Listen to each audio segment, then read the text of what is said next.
Greetings, everyone, and welcome to another special Halloween Closer Look. This time around, we continue our journey, checking out the many worlds of Hammer Horror. Now, before Hammer became known as the ultimate Gothic horror studio, they had been experimenting with a few other types of horror movies before settling on the Gothic stuff that really took off. In particular, they did quite a few interesting science fiction horror films in the mid to late 50s, just up to right before Curse of Frankenstein burst onto the scene and took off and sent them hurtling off in a completely different direction. But their sci-fi horror stuff is actually really good, and among some of my favorite Hammer films. Hammer Sci-Fi Horror, today on the Multimedia Chronicles.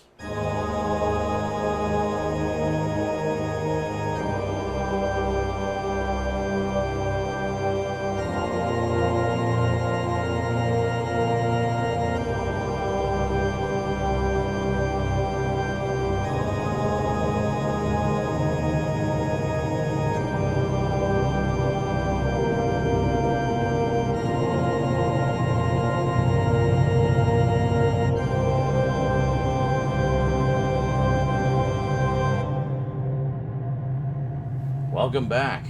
So interesting to note, the past few weeks we've taken a look at some of the monster series that Hammer did, such as Dracula and Frankenstein, both of which had pretty tight continuity. The Mummy, which didn't have any continuity.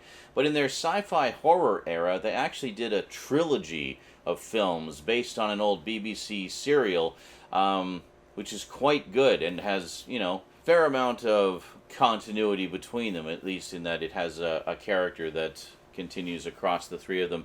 And there's a pair of other sci-fi horror movies that are kind of interspersed between and loosely connected to that trilogy as well. So let's head on down to the black table and we'll check out all five of them. Hammer Sci-Fi Horror. Let's take a look. Okay, so Hammer Films' first foray into science fiction horror was this one from 1955, the Quatermass Xperiment.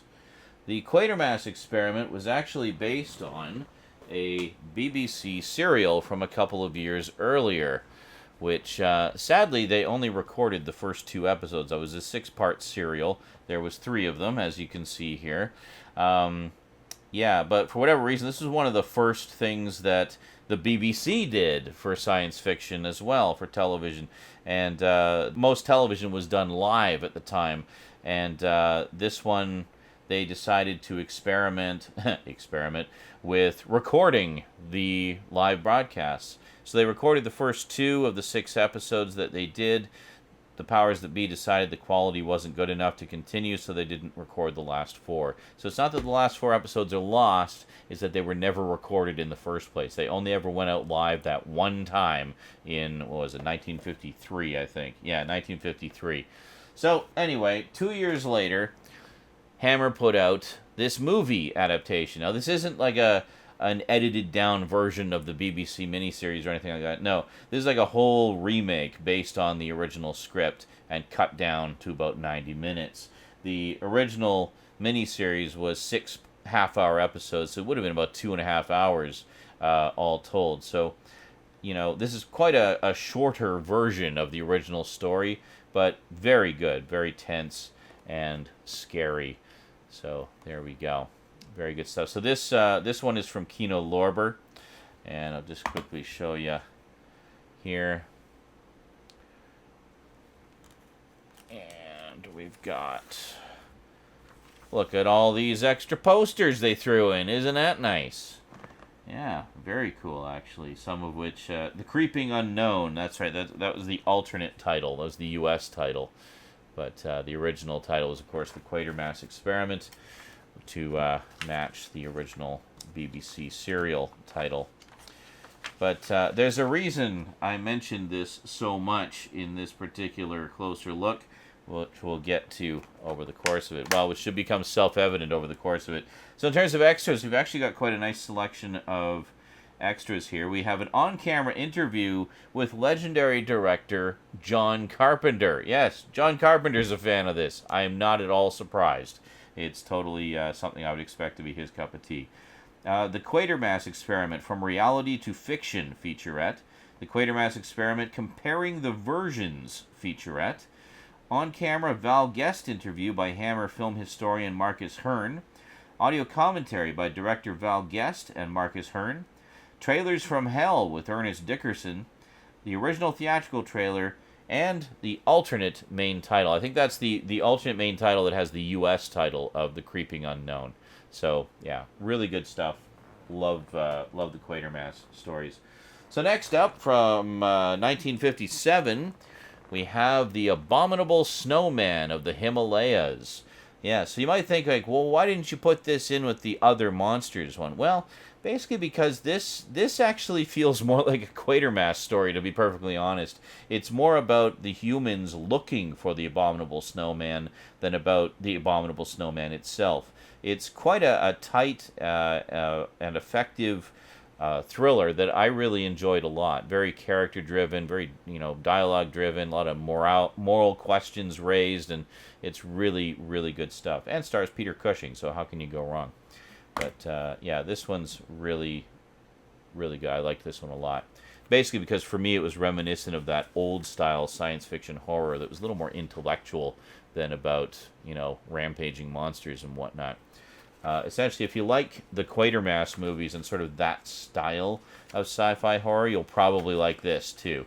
I liked this for much the same reasons as those, which is why I kind of lump it in with those, because I feel like it's the same type of movie. So very good stuff. This edition is from Scream Factory. It features new audio commentary with filmmaker and film historian Ted Newsom. New In Search of the Yeti, an interview with author and film historian Jonathan Rigby. Audio commentary with director Val Guest and screenwriter Nigel Neal. Oh, that would explain why it's like Quatermass. Nigel Neal wrote all three of the original Quatermass stories. It all makes sense now. Trailers from Hell featuring commentary by filmmaker Joe Dante. A World of Hammer episode spotlighting Peter Cushing. Theatrical trailer, and still gallery. So yeah, this is a really, really nice edition, and I enjoyed this movie quite a bit. Next up, we have Quatermass II. Yes, the second one. The second BBC serial from which this is adapted does exist in its entirety, but in kind of a rough around the edges recording. Funny enough, the earlier recordings looked better, but of the earlier serial. But that's okay. I mean, it's still quite watchable on that DVD set I showed you. But so this is the Hammer adaptation, which once again stars Brian Donlevy as Professor Bernard Quatermass. But yeah, there we go. So very nice. This is another Scream Factory edition, and there we go. So this one I think also had an alternate title, which was, yes, Enemy from Space. Yeah, this is quite good. I really like these stories a lot. They're very, very smart sci-fi, which is kind of what Nigel Neal was going for, because he felt like, coming out of the 50s, it was all about monsters and, giant monsters and giant insects and alien invasions and stuff, and he wanted something with a little more intellectual meat for the viewer to sink their brain into. So, you get your monsters from space, but they're not quite like anything you've ever seen before. Yeah, Quatermass is awesome. Can you tell I love Quatermass? Yeah, Quatermass. Quatermass. Not Quartermass, Quatermass. So, let's see what extras are on this one here. So, we've got a new 2K scan of the only surviving film print. Wow. Quatermass II just can't get a break. Like, first off, the old BBC serial was recorded with an inferior recording technique, so it has, like, video artifacting and jaggies all over the place. It's still quite watchable. It's just not as crisp as other recordings from that era. And then this one only has one film print left in existence. That would explain it. I remember there was a UK Blu-ray set of Hammer films that came out a while back that had Quatermass 1 and the third one, spoiler, there's a third one, on Blu-ray, but the second one was only on DVD. Now I understand why. I guess they just recently found the film print or something. Anyway, Got new audio commentary with film historian and filmmaker Ted Newsom. New audio commentary with film historian author Steve Haberman and film historian and filmmaker Konstantin Nazir. Val Guest, Quatermass and the Hammer Experience, an interview with Val Guest. Audio commentary with director Val Guest and writer Nigel Neal. World of Hammer episode about sci-fi. The U.S. theatrical trailer for Enemy from Space. And a still gallery. So yeah, this is a really nice edition once again. Next up, also from 1957, Abominable Snowman and Quatermass II were both from 1957. They were really pushing the sci-fi horror that year. We have X, the Unknown. Basically given the X to kind of tie into the Quatermass ones a little bit, I think, and also the fact that it was considered fashionable to have an X rating and flaunt it if you had a horror movie. Boy, how the times have changed. But anyway, this again is a very Quatermass-like story. This could have been a Quatermass story, actually. It's very, very similar in tone to those. And, well, for that reason, I loved it. I thought it was great. So they were kind of, they'd had some success with the Quatermass movies. I think they were just kind of trying to cash in on it a little bit, pillage and plunder themselves by releasing another film of a similar kind of vibe. And this is quite good. I think it holds up quite well against the Quatermass films in terms of, just being an effective sci-fi thriller. It's very good, a little bit more cerebral than your typical kind of, rampaging monster movie you typically saw in the 50s. So there we go. So yeah, if you like the Quatermass movies, you'll almost definitely like this, because it's very much of the same type of sci-fi horror, which I really dig. So, in terms of extras, we have a new audio commentary with film historian and filmmaker Ted Newsom. The Men Who Made Hammer, the Jimmy Sangster episode. An interview with film historian, editor, publisher, Little Shop of Horrors. Publisher of Little Shop of Horrors, Richard Clemenson. I guess that's a horror magazine with the title of the Roger Corman film. And the original theatrical trailer. So not a ton of extras on here. A couple of things. Interviews, World of Hammer episode.